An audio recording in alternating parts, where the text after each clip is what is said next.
ebintu bijjanga ebisaaga naye nga byansonga.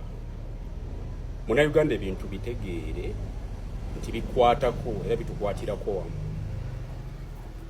Okujjawo ekkomo ku bisanja kyatandikanga kyakusaaga. Mu ssemateeka olwaleero ekkomo ku bisanja terikyalimu.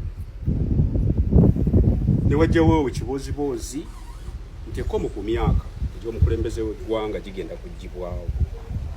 Ne tubitwala tutyo. Njagala okutegeeza olwaleero mu ssemateeka ya Uganda ekkomo ku myaka egy'omukulembeze w'eggwanga tegiriyo.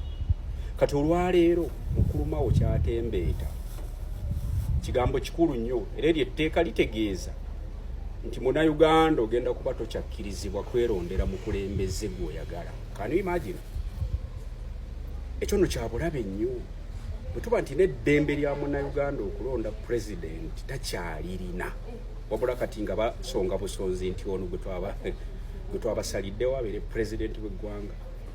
That is extremely unbelievable.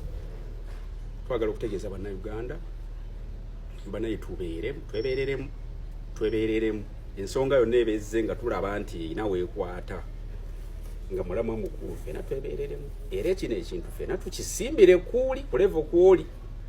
Just imagine nga akukulembera pulezidenti si gwe wamulonda really. Abantu nga tebalina kisa. Mukulu Mawo nga tolina kisa eri Uganda. Mawo. Oh.